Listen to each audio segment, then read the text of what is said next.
Assalamualaikum warahmatullahi wabarakatuh. Halo Marun, perkenalkan nama saya Siti Nopiani, mahasiswi Agroteknologi Universitas Singapura Bangsa Karawang dengan NPM 2010631090099. Pada kesempatan kali ini, saya akan menjelaskan materi mengenai evolusi. Selamat menyaksikan teman-teman. Yang pertama yaitu pengertian dari evolusi itu sendiri. Apa sih itu evolusi? Evolusi adalah perubahan yang terjadi pada makhluk hidup secara perlahan-lahan dalam kurun waktu yang lama. Dengan ataupun tanpa kita sadari, makhluk hidup mengalami perubahan yang terjadi secara perlahan-lahan, step by step, dalam kurun waktu yang sangat lama. Para ahli biologi telah membagi evolusi menjadi dua macam. Pembagian evolusi tersebut yaitu yang pertama ada evolusi progresif dan yang kedua ada evolusi represif. Apa sih perbedaan dari keduanya? Yang pertama yaitu evolusi progresif.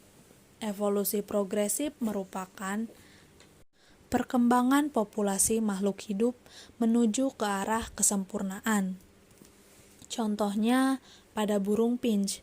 Burung finch yang terdapat di Kepulauan Galapagos berasal dari satu spesies burung pemakan biji yang terdapat di daratan Amerika Selatan.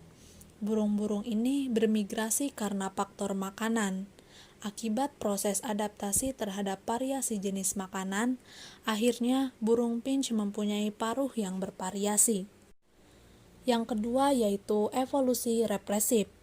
Evolusi represif merupakan perkembangan populasi makhluk hidup menuju kepunahannya. Contohnya pada dinosaurus, yang tidak bisa lagi kita lihat bentuk fisiknya. Yang kita lihat di museum hanyalah fosil dari dinosaurus. Yang selanjutnya ada prinsip-prinsip evolusi. Prinsip-prinsip evolusi dibagi menjadi dua, yaitu ada menurut skala perubahannya dan menurut hasil akhirnya. Prinsip evolusi menurut skala perubahannya dibagi menjadi dua, yaitu ada evolusi makro dan yang kedua ada evolusi mikro. Yang pertama ada evolusi makro.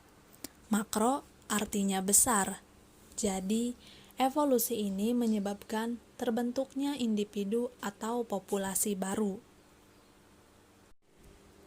Yang kedua ada evolusi mikro. Mikro artinya kecil, jadi evolusi mikro ini hanya menyebabkan perubahan pada susunan atau karakter gennya saja. Prinsip evolusi yang kedua yaitu menurut hasil akhirnya. Menurut hasil akhirnya, evolusi dibagi lagi menjadi dua, yaitu yang pertama ada evolusi divergen dan yang kedua ada evolusi konvergen. Pertama, evolusi divergen.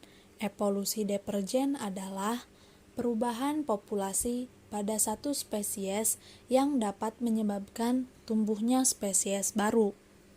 Sedangkan evolusi konvergen adalah perubahan-perubahan pada suatu organisme yang memiliki struktur yang sama atau berbeda dalam satu jenis keturunan atau nenek moyang. Di dunia ini banyak sekali teori-teori evolusi menurut para tokoh. Tetapi dari sekian banyak teori-teori tersebut, yang paling terkenal adalah teori Lamarck dan teori Darwin. Yang pertama ada teori evolusi menurut Lamarck. Lamarck menyatakan bahwa makhluk hidup akan berinteraksi kepada lingkungannya. Teorinya dikenal sebagai teori adaptasi. Ia mengatakan bahwa Evolusi itu terjadi karena adanya interaksi antara makhluk hidup dengan lingkungannya, dan adanya interaksi tersebut yang menyebabkan perubahan yang diturunkan kepada keturunan selanjutnya. Kita ambil contoh pada jerapah. Jerapah yang dahulu memiliki leher pendek berubah menjadi memiliki leher panjang. Mengapa hal itu bisa terjadi? Karena jerapah yang memiliki leher pendek diduga menyukai daun-daun pada pohon yang tinggi, sehingga lama-kelamaan untuk mendapatkan daun tersebut, jerapah berleher pendek beradaptasi, sehingga ia memiliki leher yang panjang. Dan menurut Lamarck ini, leher panjang tersebut akan diturunkan kepada keturunan atau generasi selanjutnya dari jerapah tersebut. Yang kedua ada teori dari Darwin. Tahukah kalian, Darwin merupakan tokoh evolusi yang terkenal di dunia karena teori-teorinya yang sangat kontroversi. Darwin mengatakan bahwa evolusi itu terjadi karena adanya seleksi alam. Menurut Darwin, bahwa makhluk hidup yang mampu bertahan hidup itu akan dipilih. Barang siapa yang mampu bertahan hidup, maka dia akan tetap eksis. Sedangkan yang tidak mampu bertahan hidup terhadap lingkungannya, maka dia akan mengalami kepunahan. Berbeda dengan pendapat Lamarck tadi, yang mengatakan bahwa jerapah yang awalnya berleher pendek beradaptasi sehingga ia memiliki leher panjang. Menurut pandangan Darwin, dengan contoh pada makhluk hidup jerapah, Darwin mengatakan jerapah yang dahulu berbeda-beda.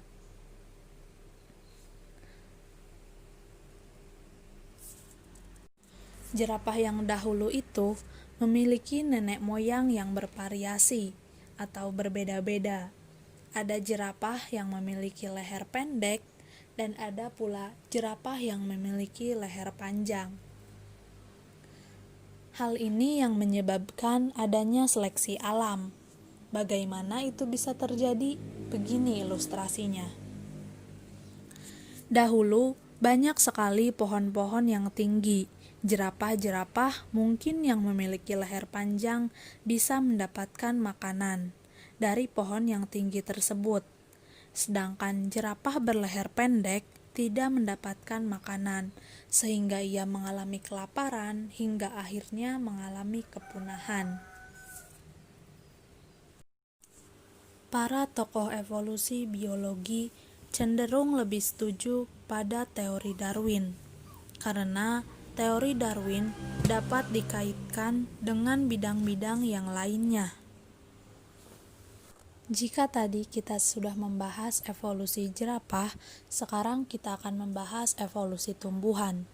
Tumbuhan adalah salah satu makhluk hidup yang keberadaannya pertama kali muncul sekitar 440 juta tahun yang lalu pada zaman Silur.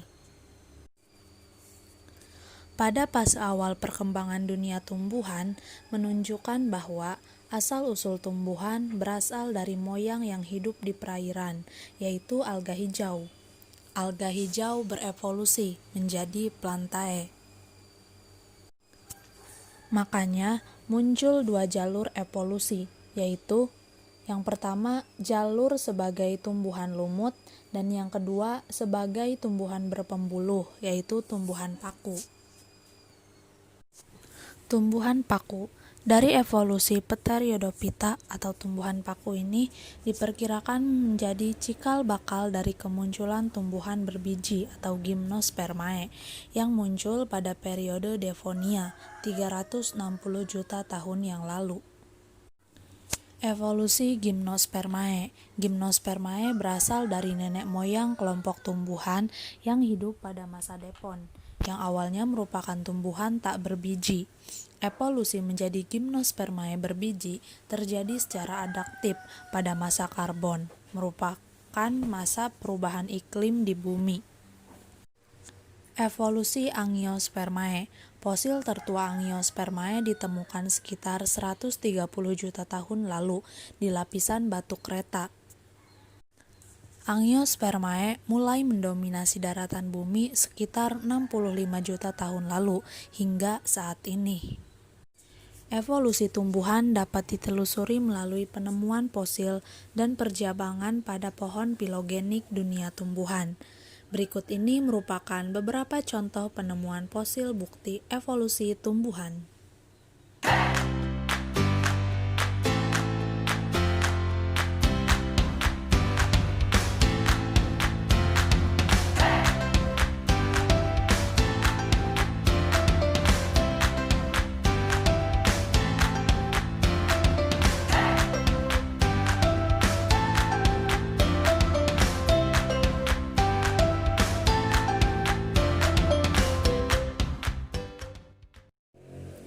Selanjutnya ada adaptasi dalam evolusi tumbuhan.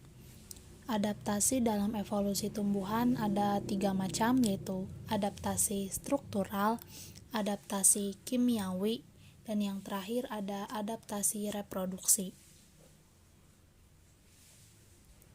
Terdapat 4 periode dalam evolusi tumbuhan. Yang pertama, periode pertama, masa Ordovisian zaman Paleozoikum 475 juta tahun silam.